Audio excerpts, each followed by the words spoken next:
Praise the lord.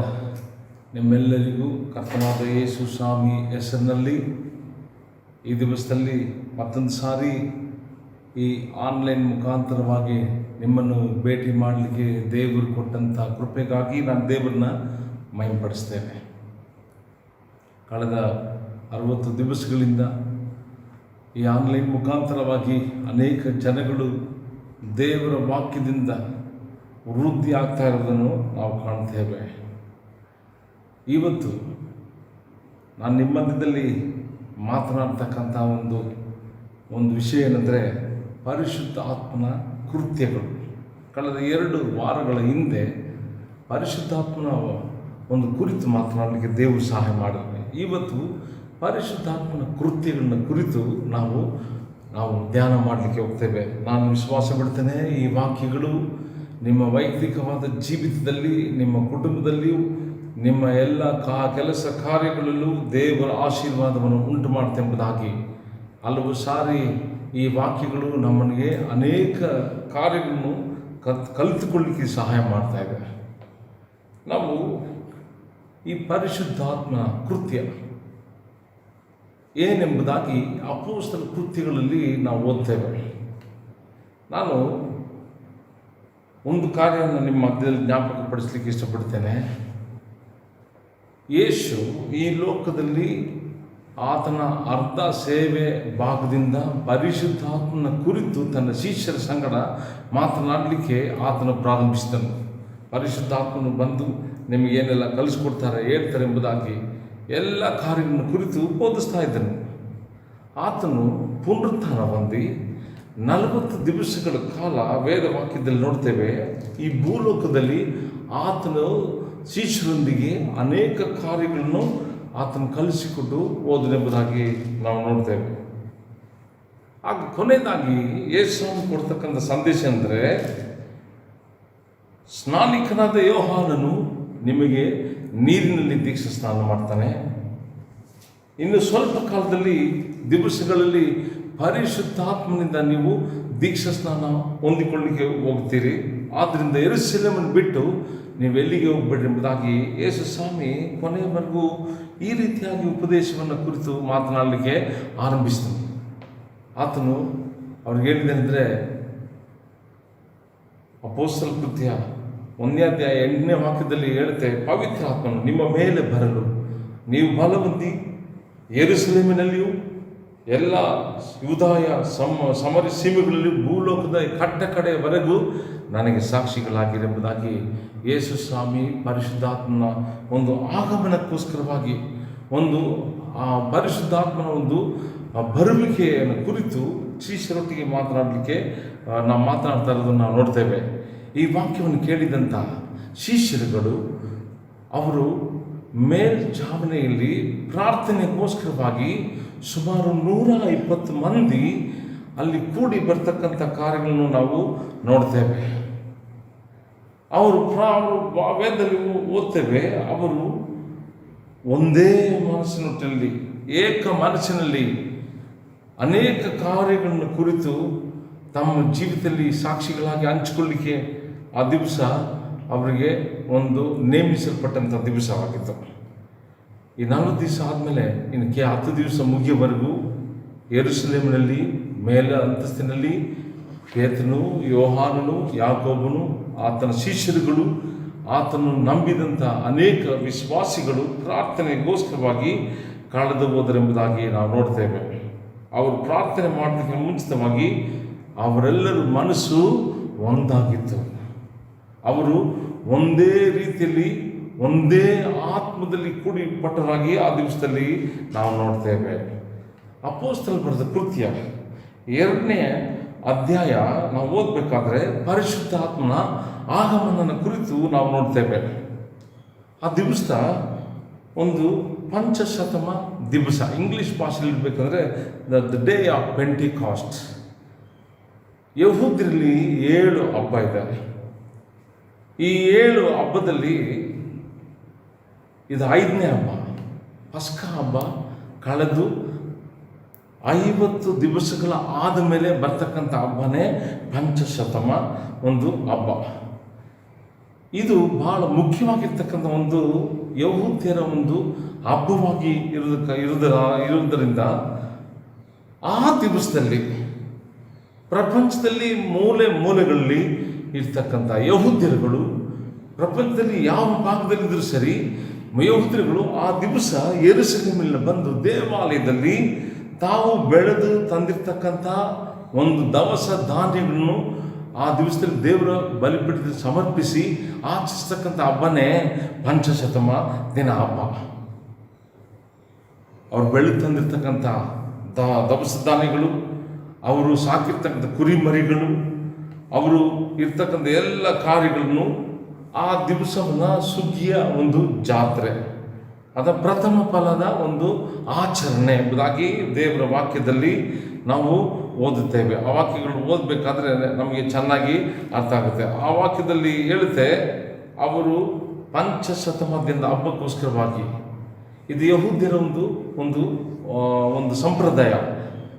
ವಿಮೋಚನೆ ಕಂಡ 40ನೇ ಅಧ್ಯಾಯ 34 ವಾಕ್ಯದಲ್ಲಿ ಓದಬೇಕಾದ್ರೆ ಈ ಪಂಚಶತಮದಿಂದ ಹಬ್ಬದ ಒಂದು ಕುರಿತು ವಿವರಣೆಯಾಗಿ ಹೇಳಲ್ಪಡುತ್ತೆ. ಈ ಒಂದು ಹಬ್ಬ ಬಹಳ ವಿಶೇಷವಾಗಿದ್ದರಿಂದ ಆ ದಿವಸ ಯಹೂದ್ಯರು ಆಚರಿಸ್ತಕ್ಕಂಥ ಒಂದು ಹಬ್ಬವಾಗಿದೆ. ಅದೇ ದಿವಸದಲ್ಲಿ ಇದು ಯಹೂದ್ಯರು ಇರ್ತಕ್ಕಂಥ ಒಂದು ಮುಖ್ಯತ್ವ. ಆಗ ಕ್ರೈಸ್ತರಿಗೆ ಇರ್ತಕ್ಕಂಥ ಮುಖ್ಯತ್ವವೆಂದರೆ ಆ ಪಂಚಶತಮ ದಿವಸ ಹಬ್ಬ ಬಂದಲಾಗಿ ಅವರೆಲ್ಲರೂ ಏಕ ಮನಸ್ಸಿನಿಂದ ಪ್ರಾರ್ಥಿಸುವಂಥ ಸಮಯದಲ್ಲಿ, ಪ್ರಾರ್ಥನೆ ಮಾಡ್ತಕ್ಕಂಥ ಸಮಯದಲ್ಲಿ ಪರಿಶುದ್ಧಾತ್ಮನು ಪಕ್ಕನೆ ಬಿರುಗಾಳಿ ಬೀಸುತ್ತೆ ಎಂಬುದಾಗಿ ಎಂಬಂತೆ ಪಕ್ಕನೆ ಆಕಾಶದೊಳಗಿಂದ ಒಂದು ದೊಡ್ಡ ಶಬ್ದ ಉಂಟಾಯಿತು. ಅವರು ಕೂತಿರ್ತಕ್ಕಂಥ ಮನೆಯೆಲ್ಲ ಆವರಿಸಿಕೊಂಡು ಅವರು ನಾಲಿಗೆಗಳು ಉರಿಯುವಂತಹ ನಾಲಿಗೆಗಳಾಗಿ ಮಾರ್ಪಟ್ಟು ಅವ್ರ ನಾಲಿಗೆಗಳು ವಿಂಗಡಿಸಲ್ಪಡುವಂಥ ಸಮಯದಲ್ಲಿ ದೇವರ ವಾಕ್ಯದಲ್ಲಿ ನೋಡ್ತಾರೆ, ಒಬ್ಬರ ಮೇಲೆ ಒಬ್ಬರು ಬಂದು ದೇವರ ಆತ್ಮನ ಕೂತ್ಕೊಂಡಿದ್ರಿಂದ ಅವರೆಲ್ಲರೂ ಆತ್ಮ ಭರಿತರಾಗಿ ಆ ದಿವಸದಲ್ಲಿ ತಮಗೆ ಕೊಡಲ್ಪಟ್ಟ ಭಾಷೆಯಲ್ಲಿ ಆ ದಿವಸದಲ್ಲಿ ಮಾತನಾಡಲಿಕ್ಕೆ ಪ್ರಾರಂಭ ಮಾಡಿದರು. ಪ್ರಿಯ ದೇವರ ಮಕ್ಕಳೇ, ಇದು ಕ್ರೈಸ್ತರಿಗೆ ಎಷ್ಟು ಮುಖ್ಯತ್ವ ಅಂದರೆ ಪರಿಶುದ್ಧಾತ್ಮನು ಆಗಮಿಸಿದಂಥ ದಿವಸನೇ ಪಂಚಶತಮ ಹಬ್ಬ. ಅಂದರೆ ದೇವರು ಆ ದಿವಸದಲ್ಲಿ ಒಂದು ಸಭೆಯ ಒಂದು ಕಾರ್ಯವನ್ನು ನಮಗೆ ತೋರ್ಪಡಿಸ್ತಾನೆ. Birthday of the Christian church ಎಂಬುದಾಗಿ ನೋಡ್ತೇವೆ. ಸಭೆಯ ಒಂದು ಹುಟ್ಟು ಹಬ್ಬ ದಿವಸ ಅಂದರೆ ಪಂಚಶತಮ ದಿವಸ. ಇದರಲ್ಲಿ ದೇವರು ತನ್ನ ಆತ್ಮನ ತಮ್ಮ ಜನಗಳ ಮಧ್ಯದಲ್ಲಿ, ತನ್ನ ಶಿಷ್ಯರ ಮಧ್ಯದಲ್ಲಿ ಸುರಿಸಿ, ಆತನು ಯಾವ ಉದ್ದೇಶಕ್ಕಾಗಿ ಈ ಆತ್ಮನ ಕೊಡಲ್ಪಟ್ಟನೋ ಆತನ ಒಂದು ಪ್ರಸನ್ನತೆಯು, ಈ ಶಕ್ತಿಯು, ಅಧಿಕಾರವು ಆತನು ಯಾವ ರೀತಿಯಾಗಿ ತನ್ನ ಜನರಿಗೆ ಕೊಡಲ್ಪಡುವ ಮೂಲಕವಾಗಿ ತಾನು ಇರ್ತಕ್ಕಂಥ ಉದ್ದೇಶ ಏನೆಂಬುದಾಗಿ ತನ್ನ ಶಿಷ್ಯರಿಗೆ ಆ ದಿವಸದಲ್ಲಿ ತಿಳಿಸಿಕೊಡ್ತಾನೆ. ಇದು ಮಾತ್ರ ಅಲ್ಲದೆ ಅಲ್ಲಿಂದ ಬರ್ತಕ್ಕಂಥ ಎಲ್ಲ ಕ್ರೈಸ್ತ ಜನಗಳಿಗೆ ಈ ಒಂದು ಯೇಸು ದೇವರ ಒಂದು ಆತನ ಒಂದು ಇರ್ತಕ್ಕಂಥ ಒಂದು ಸ್ವಭಾವಗಳು ನಮ್ಮಲ್ಲಿ ನೆರವೇರಲಿಕ್ಕೋಸ್ಕರವಾಗಿ ಆ ದಿವಸ ನೇಮಿಸಲ್ಪಡ್ತಿರುವುದಾಗಿ ನೋಡ್ತೇವೆ. ಪ್ರಿಯ ದೇವರ ಮಕ್ಕಳೇ, ಈ ಪರಿಶುದ್ಧಾತ್ಮನು ಪಂಚಶತಮ ದಿವಸದಲ್ಲಿ ಶಿಷ್ಯರ ಮಧ್ಯದಲ್ಲಿ ತುಂಬಲ್ಪಡ್ತಕ್ಕಂಥ ಸಮಯ, ಅವರೆಲ್ಲರೂ ಆತ್ಮಭರಿತರಾಗಿ ಅವರು ದೇವರನ್ನು ಆರಾಧನೆ ಮಾಡಲಿಕ್ಕೆ ಪ್ರಾರಂಭಿಸಿದರು. ಅವರು ಭಾಷೆಗಳು ಮಾತನಾಡಬೇಕಾದ್ರೆ ಪ್ರಪಂಚದಿಂದ ನಾನಾ ಭಾಗದಲ್ಲಿ ಕೂಡಿ ಬಂದಿರ್ತಕ್ಕಂಥ ಜನಗಳು ಶಬ್ದವನ್ನು ಕೇಳಿ ಓಡಿಬರ್ಬೇಕಾದ್ರೆ ಅವರಿಗೆ ಅವರವರ ಭಾಷೆಯಲ್ಲಿ ಬೋಧಿಸಲ್ಪಟ್ಟಂಥ ವಾಕ್ಯಗಳು ಅವರವರ ಭಾಷೆಯಲ್ಲಿ ಅನ್ಯ ಭಾಷೆಗಳ ಮೂಲಕವಾಗಿ ತಿಳಿಸಲ್ಪಟ್ಟಿದ್ದರಿಂದ ಜನಗಳು ಆಶ್ಚರ್ಯವಾಗಿ ಮಾತನಾಡಿಕೊಳ್ಳಿಕ್ಕೆ ಪ್ರಾರಂಭಿಸಿದರು. ಅವರೇನು ನಮ್ಮ ಭಾಷೆಯನ್ನು ಮಾತಾಡ್ತಾರೆ ಎಂಬುದಾಗಿ ಅವ್ರು ಮಾತನಾಡಿದಂತೆಲ್ಲ ಭಾಷೆಗಳು, ಅನ್ಯ ಭಾಷೆಗಳು ಬಂದಿರ್ತಕ್ಕಂಥ ಎಲ್ಲ ಜನಗಳಿಗೆ ಅದು ಅವರವರ ಸ್ವಂತ ಭಾಷೆಯಲ್ಲಿ ದೇವರ ವಾಕ್ಯವನ್ನು ಕೇಳಿದ್ರಿಂದ ಆ ದಿವಸದಲ್ಲಿ ಪೇತ್ರನು, ದೇವರ ವಾಕ್ಯ ಹೇಳುತ್ತೆ, ಪೇತ್ರನು ಎದ್ದು ನಿಂತು ಆತನು ಮಾತನಾಡಲಿಕ್ಕೆ ಪ್ರಾರಂಭಿಸಬೇಕಾದ್ರೆ ದೇವರ ವಾಕ್ಯ ಬೆಳುತ್ತೆ 2ನೇ ಅಧ್ಯಾಯ 4ರಿಂದ 41 ವಾಕ್ಯಗಳು ಆತನು ಪವಿತ್ರಾತ್ಮನ ಭರಿತನಾಗಿ ಎದ್ದು ಉಪದೇಶ ಮಾಡಲಿಕ್ಕೆ ಪ್ರಾರಂಭಿಸಬೇಕಾದ್ರೆ ಪರಿಶುದ್ಧಾತ್ಮನ ಮುಖಾಂತರವಾಗಿ ಹಳವಡಂಬಡಿಕೆಯಲ್ಲಿ ಕೊಡಲ್ಪಟ್ಟಂಥ ಅನೇಕ ಒಂದು ವೇದದ ಪ್ರವಾದಿಗಳ ಮುಖಾಂತರವಾಗಿ ಒಂದು ಸಂದೇಶ ಹೇಳ್ಪಟ್ಟಂಥ ಎಲ್ಲ ವಾಕ್ಯಗಳನ್ನು ಆತನ ಸಾರಿ ಹೇಳ್ಬೇಕಾದ್ರೆ ಅಲ್ಲಿರ್ತಕ್ಕಂಥ ಜನಗಳು ಹೃದಯದಲ್ಲಿ ನಾಟಿ ಆಗ ಅಲಿಗೆಯಲ್ಲಿ ನಾಟಿ ಹಾಗೆ ದೇವರ ವಾಕ್ಯ ಪ್ರವೇಶವಾಯಿತು ಎಂಬುದಾಗಿ ನೋಡ್ತೇವೆ. ಪೇತ್ರನ ಮೊದಲನೇ ಸಂದೇಶ, ಸಭೆಯ ಆರಂಭ, ಪೇತ್ರನ ಒಂದು ಮೊದಲನೇ ಸಂದೇಶ ವಾಕ್ಯದಲ್ಲಿ ನೋಡಬೇಕಾದ್ರೆ ಆತನು ಮಾತನಾಡಿದಂಥ ಕಾರ್ಯ ಅಂದರೆ ಜನಗಳ ಮಾನಸಾಂತರನ ಕುರಿತು, ಅವರ ಪಾಪಗಳನ್ನ ಕುರಿತು, ಅವರು ಮಾಡಿರ್ತಕ್ಕಂಥ ದ್ರೋಹಗಳನ್ನ ಕುರಿತು ಎಚ್ಚರಿಸಿ ಆತ್ಮಭರಿತನಾಗಿ ಎದ್ದು ಉಪದೇಶ ಮಾಡಬೇಕಾದ್ರೆ ಆ ದಿವಸದಲ್ಲಿ 3,000 ಜನಗಳು ರಕ್ಷಣೆ ಹೊಂದಿದ್ದಾರೆ ಎಂಬುದಾಗಿ ನೋಡ್ತೇವೆ. ಪ್ರಿಯ ದೇವರ ಮಕ್ಕಳೇ, 3,000 ಜನಗಳು ಆ ದಿವಸದಲ್ಲಿ ರಕ್ಷಣೆ ಹೊಂದಿ ದೀಕ್ಷಾ ಸ್ನಾನ ಮಾಡಿ ಅವರೆಲ್ಲರೂ ಸಭೆಯಾಗಿ ಕೂಡಿ ಬರಲಿಕ್ಕೆ ಪ್ರಾರಂಭಿಸಿದರು. ಕ್ರೈಸ್ತರ ಒಂದು ಮುಖ್ಯತೆ ಅಂದರೆ ಆ ಪೆಂಟಿಕೋಸ್ಟ್ ಪಂಚಶತಮ ದಿನದಲ್ಲಿ ಸಭೆಯು ಆರಂಭಿಸಲ್ಪಟ್ಟಿತು. ಆದರೆ ಈ ವಾಕ್ಯವು ಎಲ್ಲ ಒಂದು ಕ್ರೈಸ್ತ ಸಮುದಾಯಕ್ಕೂ, ನಾವು ಬರೀ ಪೆಂಟೆಕೋಸ್ಟ್ಗಳಿಗೆ ಮಾತ್ರ ಅಲ್ಲ, ಬೇರೆ ಜನಗಳಿಗೆ ಮಾತ್ರ ಅಲ್ಲ, ನಾವು ಬ್ಯಾಪ್ಟಿಸ್ಟ್ಗಳಲ್ಲ, ಮತ್ತು ಸಬಂಧರಿ ಅಡ್ವೆಂಟಿಸ್ಟ್ ಅಲ್ಲ, ಎಲ್ಲ ಪಂಗಡಗಳಿಗೂ ಈ ಪೆಂಟೆಕಾಸ್ಟಲ್ ದಿವಸ ಬಹಳ ಮುಖ್ಯವಾಗಿದೆ. ಕಾರಣ ಅಂದರೆ ಅದು ಸಭೆಯ ಒಂದು ಆರಂಭಿಸ್ತಕ್ಕಂಥ ಒಂದು ದಿವಸ. ಪರಿಶುದ್ಧಾತ್ಮನು ಒಂದು ಪರ್ಮನೆಂಟ್ ಆಗಿ ಆತನು ಒಂದು ಆಗಮಿಸ್ತಕ್ಕಂಥ ಒಂದು ದಿವಸ ಆ ಪೆಂಟೆಕೋಸ್ತ ದಿವಸ. ಇದರಲ್ಲಿ ಬಲ ಬಂತು, ದೇವರಾತ್ಮನ ಭರಿತರಾಗಿತ್ತು. ಅವ್ರು ಎದ್ದು ನಿಂತ್ಕೊಂಡು ಮಾತನಾಡಲಿಕ್ಕೆ ದೇವರಾತ್ಮನು ಅವರೊಳಗಡೆ ಪ್ರೇರೇಪಣೆ ಕೊಟ್ಟರು. ಅವ್ರು ಮಾತನಾಡಬೇಕಾದ್ರೆ ಅವರ ವಾಕ್ಯ ಒಂದು ಬಹಳ ಸಂಕ್ಷಿಪ್ತವಾಗಿ, ಒಂದು ದೃಢವಾಗಿ ಅವರು ಜನಗಳಿಗೆ ಬೋಧಿಸಲು ಆರಂಭಿಸಬೇಕಾದ್ರೆ ಜನಗಳು ಅವರು ಮಾಡಿದಂಥ ಕಾರ್ಯಗಳನ್ನ, ತಮ್ಮ ತಪ್ಪುಗಳನ್ನ ಅರಿಕೆ ಮಾಡಲಿಕ್ಕೆ ಆರಂಭಿಸ್ತಾರೆ. ಪರಿಶುದ್ಧಾತ್ಮನ ಅಭಿಷೇಕ ಇರಬೇಕು ಒಂದೊಂದು ಸಭೆಯಲ್ಲಿ, ದೇವರ ಸಭೆಯಲ್ಲಿ, ದೇವರ ಮಕ್ಕಳಿಗೆ ಸಭೆಯಲ್ಲೂ ಕುಟುಂಬ ಜೀವಿತಲ್ಲೂ ನೀನು ಪರಿಶುದ್ಧಾತ್ಮನಿಂದ ತುಂಬಿಸಲ್ಪಡಬೇಕಾದ್ರೆ ನೀನು ಎದ್ದು ನಿಂತು ಶಬ್ದವಾಗಿ ನೀನು ಪ್ರಾರ್ಥಿಸುವಾಗ ನಿನ್ನ ಪ್ರಾರ್ಥನೆ ಕೇಳಲ್ಪಡೋದು. ನಿನ್ನ ಒಂದು ಎಲ್ಲ ಕಾರ್ಯಗಳಿಗೆ ಉತ್ತರ ಸಿಗಲಿಕ್ಕೆ ಒಂದೇ ಒಂದು ಮಾರ್ಗ ಇದೆ ಅಂದರೆ ಪರಿಶುದ್ಧಾತ್ಮನ ಬಲನ ಇವತ್ತು ವಿಶೇಷವಾಗಿ ನಾವೆಲ್ಲರೂ ಹೊಂದ್ಕೊಳ್ಬೇಕು. ಪರಿಶುದ್ಧಾತ್ಮನ ಶಕ್ತಿಯನ್ನು ನಾವು ಹೊಂದ್ಕೊಳ್ಬೇಕು. ಅನ್ಯ ಭಾಷೆಯಲ್ಲಿ ತುಂಬಿ ಸಭೆಯಲ್ಲಿ ಆರಾಧಿಸಬೇಕು. ನೀನು ಅನ್ಯ ಭಾಷೆಯಲ್ಲಿ ತುಂಬಿ ಆರಾಧಿಸುವಂಥ ಸಮಯದಲ್ಲಿ ನಿನ್ನ ಮುಖಾಂತರವಾಗಿ ಅನೇಕ ಜಾತಿ ಜನಾಂಗಗಳು ರಕ್ಷಣೆ ಹೊಂದಲಿಕ್ಕೆ ದೇವರು ಸಹಾಯ ಮಾಡ್ತಾನೆ. 120 ಮಂದಿ ಮಾತಂತ ಮಾತುಗಳು ಅನೇಕರಿಗೆ ಅವರವರ ಭಾಷೆಯಲ್ಲಿ ಅರ್ಥ ಆಯಿತು. ಆ ದಿವಸ 3,000 ಜನಗಳು ರಕ್ಷಣೆ ಹೊಂದರು. ಇದೇ ಒಂದು ವಿಶೇಷವಾದಂಥ ಒಂದು ದಿವಸ ಪೆಂಟೆಕೋಸ್ಟ್ ಎಂಬುದಾಗಿ ಹೇಳ್ಬೇಕಂದ್ರೆ. ಹಾಗೆ ಈ ಅಪೊಸ್ತಲ ಕೃತ್ಯಗಳು ಎಂಬುದಾಗಿ ಹೇಳೋದಕ್ಕಿಂತ ಮುಂಚಿತವಾಗಿ ನಾನು ಪರಿಶುದ್ಧಾತ್ಮನ ಕೃತ್ಯಗಳನ್ನು ಕುರಿತು ಮಾತನಾಡಲಿಕ್ಕೆ ಇವತ್ತು ನಿಮ್ಮ ಮಧ್ಯದಲ್ಲಿ ಬಂದಿದ್ದೇನೆ. ಈ ಒಂದು ಅಪೊಸ್ತಲ ಕೃತ್ಯಗಳಲ್ಲಿ ಪರಿಶುದ್ಧಾತ್ಮನು ಒಂದು ಕೆಲಸ ಯಾವ ರೀತಿಯಾಗಿ ನಡೆಯಲ್ಪಡ್ತದೆ ಎಂಬುದಾಗಿ ವೇದದಲ್ಲಿ ನೋಡಬೇಕಂದ್ರೆ, ಪರಿಶುದ್ಧಾತ್ಮನ ತುಂಬಿಸಲ್ಪಟ್ಟಂತಹ ಶಿಷ್ಯರುಗಳು 3ನೇ ಅಧ್ಯಾಯ ಹೇಳುತ್ತೆ, 3 ಗಂಟೆಯಲ್ಲಿ ಪ್ರಾರ್ಥನೆಗೋಸ್ಕರವಾಗಿ ಅವರು ಕಳೆದು ಹೋಗ್ಬೇಕಾದ್ರೆ ಅಲ್ಲಿ ಹುಟ್ಟು ಒಂದು ಕುಂಟನನ್ನು ನೋಡಿದ್ರು. ಆತನ ಕೈಗಳಿಗೆ ಸ್ವಾರ ಇಲ್ಲ, ಬಲ ಇಲ್ಲದವನಾಗಿ ಯಾವಾಗಲೂ ಭಿಕ್ಷೆ ಬಿಡ್ತಾರೆ. ಆತನ ಬಗ್ಗೆ ಅಧಿಕವಾಗಿ ಹೇಳಲಿಕ್ಕೆ ಹೋಗೋದಿಲ್ಲ. ನಾನು ಮಾತನಾಡ್ತಂಥ ವಿಷಯ ಅಂದರೆ ಪರಿಶುದ್ಧಾತ್ಮನ ಕೃತ್ಯ ಯಾವ ರೀತಿಯಾಗಿ ನಡೀತು ಹಳೆ ಒಡಂಬಡಿಕೆ ಹೊಸ ಒಡಂಬಡಿಕೆಯಲ್ಲಿ ಎಂಬುದಾಗಿ ನಿಮಗೆ ಇದು ಹೇಳ್ಕೊಡ್ಲಿಕ್ಕೆ ನಾನು ಇಷ್ಟಪಡಲಾಗಿದ್ದೇನೆ.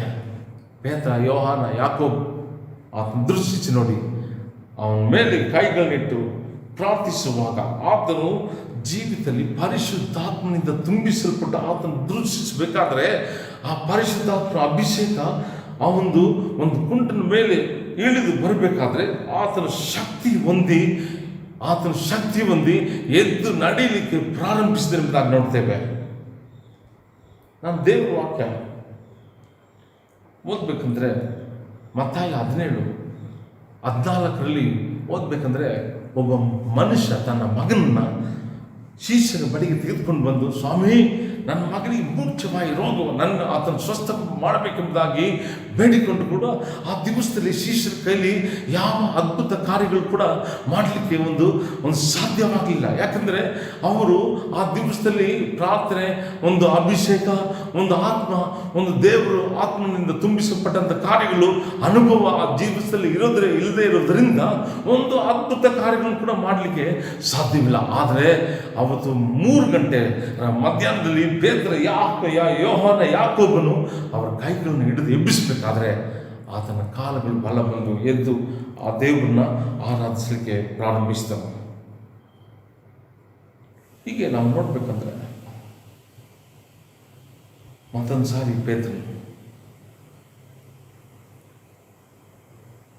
3ನೇ ಅಧ್ಯಾಯದಿಂದ 4ನೇ ಅಧ್ಯಾಯವರೆಗೂ 2ನೇ ಪ್ರಸಂಗ ಪೇತ್ರನು.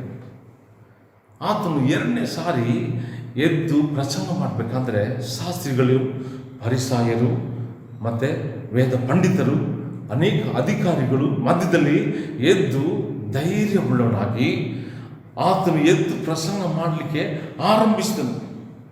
ಆತನು ಪ್ರಸಂಗ ಮಾಡಲಿಕ್ಕೆ ಆರಂಭಿಸುವಂಥ ಸಮಯದಲ್ಲಿ ದೇವರ ವಾಕ್ಯ ಹೇಳುತ್ತೆ, ಪೇತ್ರನು ಪವಿತ್ರಾತ್ಮನ ಭರಿತನಾಗಿ ಅನೇಕರನ್ನ, ಅಧಿಕಾರಿಗಳನ್ನು, ಶಾಸ್ತ್ರಿಗಳನ್ನು, ಸಭಾ ಹಿರಿಯ ನಾಯಕರನ್ನು ಎಚ್ಚರಿಸಿ ಅವನ ಉಪದೇಶ ಮಾಡಿದ್ರಿಂದ ಆ ದಿವಸದಲ್ಲಿ ದೇವರ ವಾಕ್ಯ ಹೇಳುತ್ತೆ, ಸುಮಾರು 5,000 ಜನಗಳು ಅವತ್ತು ದೀಕ್ಷಾ ಸ್ನಾನ ಮಾಡ್ಕೊಂಡು, ಬರೀ ಗಂಡಸರ ಸಂಖ್ಯೆ 5,000. ಪರಿಶುದ್ಧಾತ್ಮ ತುಂಬಲ್ಪಟ್ಟು ಅನೇಕ ಅದ್ಭುತಗಳು ಆ ಪ್ರಾಂತ್ಯಗಳಲ್ಲಿ ನಡೀಲಿಕ್ಕೆ ಪ್ರಾರಂಭವಾಯಿತು. ಆ ಪ್ರಾಂತ್ಯಗಳು ಯೆರೂಸಲೇಮಿನ ಸುತ್ತಮುತ್ತಲು ಎಲ್ಲ ಒಂದು ಗ್ರಾಮಗಳು, ಪಟ್ಟಣಗಳಲ್ಲೂ ಅನೇಕ ದೇವರು ಶಿಷ್ಯರುಗಳಾಗಿದ್ದಂಥ ಅಪೊಸ್ತಲರು ತಮಗೆ ಸಿಕ್ಕಲ್ಪಟ್ಟಂಥ ವರದಿಂದ ನಾನಾ ರೋಗಗಳನ್ನು ಬಿಡಿಸಿಕೊಂಡು ಅನೇಕ ಅದ್ಭುತ ಕಾರ್ಯಗಳನ್ನು, ಅನೇಕ ಯೇಸುವಿನ ಹೆಸರಿನಲ್ಲಿ ಅನೇಕರನ್ನು ದೀಕ್ಷಾ ಸ್ನಾನ ಮಾಡಿಸಿ ಉಪದೇಶಗಳನ್ನು ಮಾಡಿಕೊಂಡು ಬರಬೇಕಾದ್ರೆ ಆ ದಿವಸಗಳು ಅವರು ಒಂದು ದೇವರ ವಾಕ್ಯವು ಪ್ರಬಲವಾಗಿ ಇದ್ದಿದ್ದರಿಂದ ಅವರೆಲ್ಲರೂ ಏನು ಮಾಡಿದ್ರು, ದೇವರ ವಾಕ್ಯನ ಅಂಗೀಕರಿಸಲಿಕ್ಕೆ ಪ್ರಾರಂಭಿಸಿದರು. ಅನೇಕ ಜನಗಳು ಪರಿಚಿತ ಆತ್ಮದಲ್ಲಿ ತುಂಬಿ ದೇವರನ್ನ ಆರಾಧನೆ ಮಾಡಲಿಕ್ಕೆ ಮಾಡಲಿಕ್ಕೆ ಆ ದೇವರು ಸಹಾಯ ಮಾಡಿದೆ. ಕಾರಣ ಅಂದರೆ ಅಭಿಷೇಕದಲ್ಲಿ ಇವರು ಮಾಡಿದಂಥ ಅನೇಕ ಅದ್ಭುತ ಕಾರ್ಯಗಳು ಈ ಅಪೊಸ್ತಲರ ಕೃತ್ಯದಲ್ಲಿ ಬರೆಯಲ್ಪಟ್ಟಿದೆ. ಆದ್ದರಿಂದ ಪ್ರಿಯ ದೇವರ ಮಕ್ಕಳೇ, ನೀವು ಇದನ್ನು ಓದಬೇಕಾದ್ರೆ ಅನೇಕ ಕಾರ್ಯಗಳು ನೀವು ಇದರಲ್ಲಿ ತಿಳಿದುಕೊಳ್ಳಿಕ್ಕೆ ದೇವರು ಸಹಾಯ ಮಾಡ್ತಾನೆ. ಅದೇ ರೀತಿಯಲ್ಲಿ ಅಪೊಸ್ತಲರ ಕೃತ್ಯಗಳು 5ನೇ ಅಧ್ಯಾಯದಲ್ಲಿ ಒಂದು ಕಾರ್ಯನ ನಾನು ನಿಮಗೆ ಹೇಳಲಿಕ್ಕೆ ಇಷ್ಟಪಡ್ತೇನೆ. ನಾವು ಪರಿಶುದ್ಧಾತ್ಮನನ್ನು ಬಹಳ ಗೌರವಿಸಬೇಕು, ಮರ್ಯಾದೆನ ಸಲ್ಲಿಸಬೇಕು. ಯಾಕಂದರೆ ಇಲ್ಲಿ ಒಂದು ಅನೈನ ಸಫೈರ ಎಂಬುದಾಗಿ ಹೇಳ್ತಕ್ಕಂಥ ಒಬ್ಬ ಮನುಷ್ಯನು ತಮಗಿರ್ತಕ್ಕಂಥ ಆಸ್ತಿಗಳನ್ನೆಲ್ಲ ಮಾರಿ ಅಪೊಸ್ತಲರ ಪಾದ ಬಳಿಯಲ್ಲಿ ತಂದು ಕೊಡ್ತೀನಿ ಎಂಬುದಾಗಿ ಅರಿಕೆ ಮಾಡಿ ಅವರು ತಿರುಗಿ ತಮಗೆ ಬಂದಂಥ ಎಲ್ಲ ಆಸ್ತಿಗಳನ್ನು ಕ್ರಯ ಮಾಡಿ ಅದರಲ್ಲಿ ಬಂದಿರತಕ್ಕಂಥ ಒಂದು ಭಾಗನ ಅವರು ಮುಚ್ಚಿಟ್ಟು ಪರಿಶುದ್ಧ ಆತ್ಮನಿಗೆ ಏನು ಮಾಡಿದ್ರು, ವಂಚಿಸಿದ್ರು. ಪರಿಶುದ್ಧಾತ್ಮನ ನಾವು ಗೌರವಿಸಬೇಕು. ಪರಿಶುದ್ಧಾತ್ಮನಿಗೆ ಕೊಡ್ತಕ್ಕಂಥ ಘನನ ನಾವು ಕೊಡಬೇಕು. ಪರಿಶುದ್ಧಾತ್ಮನಿಗೆ ಸಲ್ಲಿಸಬೇಕಾದಂಥ ಒಂದು ಆರಾಧನೆಯನ್ನು ನಾವು ಸಲ್ಲಿಸಬೇಕು. ಅವರು ದೇವರ ವಾಕ್ಯ ಹೇಳ್ತೆ 5ನೇ ಅಧ್ಯಾಯ ಅಪೊಸ್ತಲರು 4ನೇ ವಾಕ್ಯದಲ್ಲಿ ನೋಡ್ತೇವೆ, ಪವಿತ್ರಾತ್ಮನನ್ನು ವಂಚಿಸಬೇಕೆಂದಿದ್ದೀರಿ. ಈ ಪ್ರಪಂಚದಲ್ಲಿ ನೀನು ಯಾವ ತಪ್ಪು ಮಾಡಿದ್ರು ಕೂಡ ನಿನಗೆ ಕ್ಷಮಾಪಣೆ ಉಂಟು, ನೀನು ಯಾವ ದ್ರೋಹ ಮಾಡಿದ್ರು ನಿನಗೆ ಕ್ಷಮಾಪಣೆ ಉಂಟು. ಆದರೆ ಪರಿಶುದ್ಧಾತ್ಮನಿಗೆ ವಿರೋಧವಾಗಿ ನೀನು ಮಾತನಾಡಿದ್ರೆ ಈ ಕಾಲದಲ್ಲೆಲ್ಲ ಬರ್ತಕ್ಕಂಥ ಕಾಲದಲ್ಲಿಯೂ ನಿನಗೆ ಕ್ಷಮಾಪಣೆ ಇರೋದಿಲ್ಲ. ಪರಿಶುದ್ಧಾತ್ಮನನ್ನು ನೀವು ಘನಪಡಿಸಿಕೊಳ್ಳಿಕ್ಕೆ ಕಲ್ತ್ಕೊಳ್ಬೇಕು. ಪ್ರಿಯರ ಮಕ್ಕಳೇ, ಕೆಲವು ಕಾರ್ಯಗಳು ನೋಡಬೇಕಾದ್ರೆ ಭಾಳ ದುಃಖ ಆಗುತ್ತೆ ನಮಗೆ. ಒಂದು ದಿವಸದಲ್ಲಿ ಒಂದು ವಾಟ್ಸಪ್ಪಲ್ಲಿ ಒಂದು ಕಾರ್ಯ ನೋಡಬೇಕಾದ್ರೆ ಪ್ರಸಿದ್ಧವಾಗಿರ್ತಕ್ಕಂಥ ಸೇವಕರುಗಳು ತಮ್ಮ ಕುಟುಂಬ ಸಮೇತವಾಗಿ ಕುತ್ಕೊಂಡು ಒಂದು ಕರ್ತನ ಭೋಜನನ ಮನೆಯಲ್ಲಿ ತೆಗೆದುಕೊಳ್ತಾ ಇದ್ದಾರೆ. ಯಾವ ರೀತಿಯಾಗಿ ಒಂದು ನಾಯಿಯನ್ನು ಪಕ್ಕದಲ್ಲಿ ಇಟ್ಕೊಂಡು ಆ ಒಂದು ಕರ್ತನ ಭೋಜನ ಎಡಗೈಯಲ್ಲಿ ತೆಗೆದುಕೊಂಡು ಕುಟುಂಬ ಸಮೇತವಾಗಿ ಒಂದು ಕರ್ತನ ಭೋಜನ ತೆಗೆದುಕೊಳ್ಬೇಕಾದ್ರೆ ಪರಿಶುದ್ಧಾತ್ಮನಿಗೆ ಮಾಡ್ತಕ್ಕಂಥ ಒಂದು ವಂಚನೆ. ಇಂಥ ಜನಗಳನ್ನ ಕುರಿತು ನೀವು ಎಚ್ಚರಿಕೆಯಾಗಿರಬೇಕು. ಇಂಥ ಜನಗಳನ್ನ ಕುರಿತು ನೀವು ಯೋಚಿಸಬೇಕಾಗಿದೆ. ಪ್ರಿಯ ದೇವರ ಮಕ್ಕಳೇ, ಪರಿಶುದ್ಧಾತ್ಮನ ಅಭಿಷೇಕ ಹೊಂದಿ ದೇವರ ಆತ್ಮದಿಂದ ತುಂಬಿಸಲ್ಪಟ್ಟು ಮುಂದೆ ಬರ್ತಕ್ಕಂಥ ಒಂದು ಸಂತತಿಗೆ ಯಾವ ಸಂದೇಶನ ಕೊಡಬೇಕೆಂಬುದಾಗಿ ನಿಮ್ಮ ಜೀವಿತದಲ್ಲಿ ಭಯಭಕ್ತಿ ಇಲ್ಲದೆ ನಡ್ಕೊಳ್ಳೋದ್ರ ನಿಮಿತ್ತವಾಗಿ ನೀವು ಪರಿಶುದ್ಧಾತ್ಮನ ಅವಮಾನ ಮಾಡ್ತಾ ಇದ್ದೀರ. ಘನಪಡಿಸ್ಬೇಕು, ಗೌರವಿಸ್ಬೇಕು. ನಾವು ಬೈಬಲ್ ಕಾಲೇಜಲ್ಲಿ ಓದಬೇಕಾದ್ರೆ 1987 ಇಸ್ವಿಯಲ್ಲಿ ನಾನು ಪಾಸ್ಟರ್ ನೋಬಲ್ ನೇಸಕುಮಾರ್, ಪಾಸ್ಟರ್ ಕಿರುಬೆನಾದ್ರು, ಇವತ್ತು ಭಾಳ ಪ್ರಸಿದ್ಧ ಸೇವಕರುಗಳು, ರಾತ್ರಿ ನಾವು ಆತ್ಮದಲ್ಲಿ ತುಂಬಿ ಒಂದು ಆರಾಧನೆ ಮಾಡ್ತಾಯಿದ್ವಿ. ಅನೇಕ ಗಂಟೆಗಳ ಕಾಲ ಆರಾಧನೆ ಮಾಡಬೇಕಂದ್ರೆ ನಮ್ಮ ಕೋಣೆಯಲ್ಲಿ ಕುಳಿತು ನಾವು ಒಂದು ಆರಾಧನೆ ಮಾಡಬೇಕಂದ್ರೆ ಒಂದು ಮಧ್ಯರಾತ್ರಿಯಲ್ಲಿ ಒಂದು ದೊಡ್ಡ ಶಬ್ದ ಬರ್ತಾಯಿತ್ತು. ಒಂದು ಸ್ಲಮ್ ಏರಿಯಾ ಇತ್ತು, ಪಕ್ಕದಲ್ಲಿ ಗುಡಿಸಲುಗಳಿದ್ವು. ಆ ಕಿಟಕಿ ನೋಡ್ಬೇಕಂದ್ರೆ ಜನಗಳು ಮೇಲಿಂದ ಕೈ ಎತ್ತಿ ತೋರಿಸು, ಪ್ರಾರ್ಥನೆ ದಯವಿಟ್ಟು ನಿಲ್ಲಿಸಿ ಎಂಬುದಾಗಿ. ಕಾರಣ ಏನಂದರೆ ನಾವು ಆತ್ಮದಿಂದ ತುಂಬಿಸಲ್ಪಡತಕ್ಕಂಥ ಸಮಯದಲ್ಲಿ ಪಕ್ಕದಲ್ಲಿ ಇರ್ತಕ್ಕಂಥ ಜನಗಳು ಬಿಡುಗಡೆ ಹೊಂದ್ತಾ ಇದ್ದಾರೆ. ಇವತ್ತು ಅನೇಕರು ಪರಿಶುದ್ಧಾತ್ಮನ ವಂಚಿಸ್ತಾ ಇದ್ದಾರೆ. ಅನೇಕ ಸುಳ್ಳು ಪ್ರವಾದಿಗಳು, ಸುಳ್ಳು ಬೋಧಕರುಗಳು ಇವತ್ತು ಎಲ್ಲ ಕಡೆಗಳು ಹಬ್ಬಿಸಲ್ಪಟ್ಟಿದ್ದರಿಂದ ದೇವರ ವಾಕ್ಯನ ಹೇಳ್ತೇನೆಂಬುದಾಗಿ ಒಂದು ತಪ್ಪಾದ ಒಂದು ಸುವಾರ್ತಿನ, ತಪ್ಪಾಗಿರ್ತ ನಾವು ಕೇಳದೇ ಇರ್ತಕ್ಕಂಥ ಆತ್ಮನ, ನಾವು ಕೇಳದೇ ಇರ್ತಕ್ಕಂಥ ಸುವಾರ್ತಿನ, ನಾವು ಹೊಂದದೇ ಇರ್ತಕ್ಕಂಥ ಆತ್ಮನ ಕುರಿತು ಹೇಳಲಿಕ್ಕೆ ಅನೇಕ ಜನಗಳು ಕಳಿಸಲ್ಪಟ್ಟಿದ್ದಾರೆ. ಇಂಥ ಜನಗಳನ್ನ ಕುರಿತು ಬಹಳ ಎಚ್ಚರಿಕೆ ಆಗಿರಬೇಕು. ಪ್ರಿಯ ದೇವರ ಮಕ್ಕಳೇ, ಪರಿಶುದ್ಧ ಆತ್ಮನ ನಾವು ಗೌರವ ಸಲ್ಲಿಸ್ತಾ ಹೋದರೆ, ನಾವು ಪರಿಶುದ್ಧ ಆತ್ಮನಿಗೆ ನಾವು ಪರೀಕ್ಷೆ ಮಾಡಲಿಕ್ಕೆ ಹೊರಟ್ರೆ ಇವತ್ತು ನಮಗೆ ಬರ್ತಕ್ಕಂಥ ಶಾಪ ಅಂದರೆ ಮರಣ, ಆತ್ಮಿಕವಾದ ಮರಣ. ಕೆಲವರು ಸತ್ತೋಗಿದ್ದಾರೆ. ಬೈಬಲ್ ನೋಡ್ತೇವೆ, ಅನೈನ ಸಫೈರ ದೇವರ ಆತ್ಮನಿಗೆ ಅವರು ಕೊಡುವುದರಲ್ಲಿ ವಂಚಿಸಿದ್ದರಿಂದ ಅವರು ಪರಿಶುದ್ಧ ಆತ್ಮನಿಗೆ ಅವರು ಏನು ಮಾಡಿದ್ರು, ವಂಚಿಸಿದ್ರು. ಎರಡನೇದಾಗಿ ಪರಿಶುದ್ಧಾತ್ಮನಿಗೆ ಅವರು ಮಾಡಿದಂಥ ಒಡಂಬಡಿಕೆನ ಅವರು ನೆರವೇರಿಸದೇ ಇರೋ ಕಾರಣ ಅವರಿಬ್ಬರು ಸತ್ತು ಹೋದರು. ಈ ಒಂದು ವಿಷಯ ಯೆರೂಸಲೇಮಿನಲ್ಲಿ ಇರ್ತಕ್ಕಂಥ ಎಲ್ಲ ಸಭೆಗಳಿಗೂ ಎಲ್ಲ ಜನಗಳಿಗೂ ಹಬ್ಬದಿಂದ ಭಯಪಟ್ಟವರಾಗಿ ಕಂಡುಪಟ್ಟರು.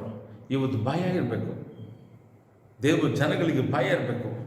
ಸುವಾರ್ಥಿಕರು ಅನೇಕ ಕಾರ್ಯಗಳನ್ನು ಸುವಾರ್ತೆಯನ್ನು ಸಾರಬೇಕಾದ್ರೆ ಇರ್ತಕ್ಕಂಥ ಸಭೆಯಲ್ಲಿ ಇರ್ತಕ್ಕಂಥ ಜನಗಳನ್ನ ತೆಗೆದುಕೊಂಡೋಗಿ ಒಂದು ದೊಡ್ಡ ಕೂಟ ನಡೆಸೋಕ್ಕೆ ಅವಶ್ಯಕತೆ ಇಲ್ಲ. ಪೇತ್ರ, ಯೋಹಾನ, ಯಾಕೋಬನು ಒಂದು ಸಾರಿನೂ ಆ ರೀತಿಯಾಗಿ ಮಾಡಲಿಲ್ಲ. ಅವರು ಆತ್ಮ ಭರಿತರಾಗಿ ತುಂಬಲ್ಪಡ್ಬೇಕಂದ್ರೆ ಒಬ್ಬೊಬ್ಬರು ಒಂದು ಕಾರ್ಯದಲ್ಲಿ ಪ್ರವೇಶ ಮಾಡಲಿಕ್ಕೆ ಅವರು ಕಳೆದು ಹೋದರು. ಒಂದು ಅಪೊಸ್ತಲ ಕೃತ್ಯಗಳು ನೋಡ್ಬೇಕಾದ್ರೆ ಒಬ್ಬೊಬ್ಬರು ಒಂದೊಂದು ಭಾಗದಲ್ಲಿ ಪ್ರವೇಶ ಮಾಡಿದ್ರು, ಒಂದೊಂದು ಕಡೆ ಹೋಗಿ ಸುವಾರ್ತೆನ ಸಾರಲಿಕ್ಕೆ ಪ್ರಾರಂಭಿಸಿದ್ರು. ಇರ್ತಕ್ಕಂಥ ಜನಗಳನ್ನ ಕೂಡಿಸಿ ಒಂದು ಸಭೆ ನಡೆಸಲಿಲ್ಲ. ಪ್ರಿಯ ದೇವರ ಮಕ್ಕಳ ವಾಕ್ಯನ ನಾವು ಓದಬೇಕಾದ್ರೆ 6ನೇ ಅಧ್ಯಾಯದಲ್ಲಿ ನಾವು ಓದಬೇಕಂದ್ರೆ ಶಿಷ್ಯರುಗಳ ಸಂಖ್ಯೆಯು ಹೆಚ್ಚುತ್ತಾ ಬರುವಾಗ ಕೆಲವರು ಆತ್ಮಭರಿತರಿಂದಲೂ ಜ್ಞಾನ ಸಂಪನ್ನರಾಗಿ ಆ ದಿವಸದಲ್ಲಿ ಮಾರ್ಪಟ್ಟರಿಂದ ಅಪೊಸ್ತಲರ ಸೇವೆ ಮುಂದುವರಿಬೇಕೆಂಬುದಾಗಿ ಇನ್ನೂ 7 ಮಂದಿಯನ್ನು ಬೇರೆ ಬೇರೆ ಸೇವೆಗೋಸ್ಕರವಾಗಿ ಪರಿಶುದ್ಧಾತ್ಮನಿಂದ ಅಭಿಷೇಕ ಪಡಿಸಿರುವುದಾಗಿ ನೋಡ್ತೇವೆ. ಅಪೊಸ್ತಲ 6ನೇ ಅಧ್ಯಾಯ 5ನೇ ವಾಕ್ಯದಲ್ಲಿ ನಾವು ನೋಡಬೇಕಂದ್ರೆ, ಪವಿತ್ರಾತ್ಮನ ಭರಿತನು ನಂಬಿಕೆಯಿಂದ ತುಂಬಿದವರು ಅನೇಕ ಮಂದಿ ಇದ್ರು. ಅದರಲ್ಲಿ ವಿಶೇಷವಾಗಿ ಸ್ತೆಫಾನನು ಕರ್ತನ ಕೃಪೆಯಿಂದ ಬಲದಿಂದ ಆತನು ಬೆಳೆದು ಮಹತ್ ಕಾರ್ಯಗಳನ್ನು, ಸೂಚಕ ಕಾರ್ಯಗಳನ್ನು ಆತನು ಅಲೆಕ್ಸಾಂದ್ರಿಯಾ ಮತ್ತು ಕುರೇನ್ಯದವರ ಒಂದು ಪಟ್ಟಣಗಳಲ್ಲಿ ಅನೇಕ ಅಸ್ಯ ಸೀಮೆಗಳಲ್ಲಿಯೂ ಎದ್ದು ದೇವರ ಪ್ರಸಂಗವನ್ನು ಧೈರ್ಯವಾಗಿ ಮಾಡಲಿಕ್ಕೆ ಪ್ರಾರಂಭಿಸಿದನು. ಜ್ಞಾನವು, ಪವಿತ್ರಾತ್ಮನ ಶಕ್ತಿಯು ಆ ಜನಗಳು ಎದುರಿಸಲಾರದೆ ಹೋದರು. ಯಾರು ಅಲ್ಲಿರ್ತಕ್ಕಂಥ ಜನಗಳು ಈತನ ಹೇಳ್ತಕ್ಕಂಥ ವಾಕ್ಯವನ್ನು, ಪರಿಶುದ್ಧಾತ್ಮ ತುಂಬಲ್ಪಟ್ಟಂಥ ವಾಕ್ಯನ ಅದನ್ನು ಕೇಳಬೇಕಾದ್ರೆ ಎದುರಿಸಲಾರದೆ ಹೋದರು. ಅಂಥ ಒಂದು ಪ್ರಬಲವಾಗಿರ್ತಕ್ಕಂಥ ಒಂದು ಸೇವೆ ಸ್ತೆಫನ ಮುಖಾಂತರವಾಗಿ ನಾವು ನಡೀತೆಂಬುದಾಗಿ ನೋಡ್ತೇವೆ. ದೇವ್ರ ವಾಕ್ಯ ಹೇಳುತ್ತೆ, ಸ್ತೆಫನನು ಎದ್ದು ಪ್ರಸಂಗ ಮಾಡಬೇಕಾದ್ರೆ ಸುಮಾರು ಜನಗಳು ಆತನ ಪ್ರಸಂಗವನ್ನು ಇಷ್ಟಪಡದೆ ಅವನನ್ನು ಕಲ್ಲಿನಿಂದ ಒಡೆದು, ರೌದ್ರವುಳ್ಳವರಾಗಿ ಆತನ ಕಲ್ಲಿಂದ ಒಡೆದು ಸಾಯಿಸಬೇಕಾದ್ರೆ ದೇವರ ವಾಕ್ಯ ಹೇಳುತ್ತೆ, ಅವನು 7ನೇ ಅಧ್ಯಾಯ 55ನೇ ವಾಕ್ಯ ಹೇಳುತ್ತೆ, ಸ್ತೆಫನನು ಪರಿಶುದ್ಧಾತ್ಮ ಭರಿತನಾಗಿ ಆಕಾಶದ ಕಡೆಗೆ ದೃಷ್ಟಿಸಿ ನೋಡ್ಬೇಕಾದ್ರೆ ಆಕಾಶವು ತೆರೆದಿರುವುದನ್ನು, ಮನುಷ್ಯಕುಮಾರ ದೇವರ ಬಲಗಡೆಯಲ್ಲಿ ನಿಂತಿರುವುದನ್ನು ಕಂಡನಿಂದಾಗಿ ಆತನು ಮಹಾ ಶಬ್ದದಿಂದ ಕೂಗಿ ಅಲ್ಲಿರ್ತಕ್ಕಂಥ ಜನಗಳಿಗೋಸ್ಕರವಾಗಿ ಪ್ರಾರ್ಥನೆ ಮಾಡಿದನು. ಆತನು ಪವಿತ್ರಾತ್ಮ ಭರಿತನಾಗಿ ಆ ದಿವಸದಲ್ಲಿ ಎದ್ದು ಪ್ರಾರ್ಥನೆ ಮಾಡಬೇಕಂದ್ರೆ ಆ ದಿವಸದಲ್ಲಿ ಬಹಳ ಮುಖ್ಯವಾಗಿರ್ತಕ್ಕಂಥ ಒಬ್ಬ ವ್ಯಕ್ತಿ ಸೌಲನು ದೇವರ ಆತ್ಮದಲ್ಲಿ ಮುಟ್ಟಲ್ಪಟ್ಟನಾಗಿ ಕಾಣಲ್ಪಟ್ಟೆಂಬುದಾಗಿ ನೋಡ್ತೇವೆ. ಕ್ರೈಸ್ತರ ಸಂಖ್ಯೆ ಹೆಚ್ಚಾಗಿ ಬೆಳೀಲಿಕ್ಕೆ ಪ್ರಾರಂಭಿಸಬೇಕಂದ್ರೆ ಸೌಲನು ಆತನು ಸುಮ್ಮನೆ ಇಲ್ಲದೆ ಗಂಡಸನ್ನು ಹೆಂಗಸನ್ನು ಸಭೆಯಾಗಿ ಕೂಡಿ ಬರ್ತಕ್ಕಂಥ ಎಲ್ಲರನ್ನು ಹೊರಗಡೆ ತಂದು ಆತನು ಹೊಡಿಲಿಕ್ಕೆ ಪ್ರಾರಂಭಿಸಿದನು. ಅವನು ಉಪದ್ರವ ಪಡಿಸಲಿಕ್ಕೆ ಪ್ರಾರಂಭ ಮಾಡಿದನು. ಅವನ್ನ ಒಂದು ಜನಗಳ ಮಧ್ಯದಲ್ಲಿ ಒಂದು ಮಾನನ ಕಳೆಯುವ ಒಂದು ರೀತಿಯಲ್ಲಿ ಒಂದು ಸೌಲನು ಮಾರ್ಪಟ್ಟನು. ಅಂತಹ ಪರಿಸ್ಥಿತಿಯಲ್ಲೂ ಪರಿಶುದ್ಧಾತ್ಮನು ಆತನನ್ನು ಬಿಡಲಿಲ್ಲಂತೆ. ಆಗ ಪರಿಶುದ್ಧಾತ್ಮನು ಆ ದಿವಸದಲ್ಲಿ ಯಾರನ್ನ ಕೊಲ್ಲಬೇಕು, ಯಾರನ್ನ ಸಾಯಿಸಬೇಕೆಂಬುದಾಗಿ, ಯಾವ ಅಪೊಸ್ತಲನ ಕೊಲ್ಲಬೇಕೆಂಬುದಾಗಿ ಸೌಲನು ಎದ್ದು ತನ್ನ ಒಂದು ಕುದುರೆಗಳನ್ನ ಹತ್ತಿ ಆತನು ಕಳೆದು ಹೋಗ್ಬೇಕಾದ್ರೆ, ಬೇರೆ ಬೇರೆ ಪ್ರಾಂತ್ಯಗಳಿಗೆ ಕಳೆದು ಹೋಗ್ಬೇಕಾದ್ರೆ ಅಲ್ಲಿ ದೇವರು ಆತನ ಸಂಧಿಸ್ತಾನೆ ಎಂಬುದಾಗಿ ಆತನ ಕಣ್ಣುಗಳು ಕೂಡ ತೆರೆಯಲ್ಪಡದೆ ದೇವರ ವಾಕ್ಯವನ್ನು ಕಾಣಿಸಿದ ಹಾಗೆ ಆ ದಿವಸದಲ್ಲಿ ಕಾಣಲ್ಪಟ್ಟಿರುವುದಾಗಿ ನಾವು ನೋಡುತ್ತೇವೆ. ದೇವರ ವಾಕ್ಯ ಹೇಳುತ್ತೆ, ದೇವರ ವಾಕ್ಯ ಪ್ರಬಲವಾಗಿ ಬರಬೇಕಾದ್ರೆ ಆ ಒಂದು ದಿವಸಗಳ ಉಪದ್ರವ ಕಾಲವು ಕೂಡ ಅಧಿಕವಾಗಿ ಹೆಚ್ಚಾಯಿತು. ಉಪದ್ರವ ಎಲ್ಲಿ ಇದೆಯೋ ಸಭೆಯು ಬೆಳೀಲಿಕ್ಕೆ ಪ್ರಾರಂಭಿಸಿತು. ಇವತ್ತೆಲ್ಲ ಸಭೆಗಳು ಉಪದ್ರವ ನೆನೆಸಿ ನಾವು ಭಾಳ ಹೆದರ್ತೇವೆ. ನೀನು ಉಪದ್ರವಕ್ಕೆ ಒಳಗಾಗಬೇಕಾದ್ರೆ ನಿನ್ನ ಹತ್ರ ಒಂದು ಅಭಿಷೇಕ ಕಳೆದು ಬರ್ತಾ ಇದೆ, ನಿನ್ನಲ್ಲಿ ಉಜ್ಜೀವನ ಬರ್ತಾ ಇದೆ ಎಂಬುದಾಗಿ ನಾವೆಲ್ಲರೂ ಅರ್ಥ ಮಾಡಿಕೊಳ್ಬೇಕು.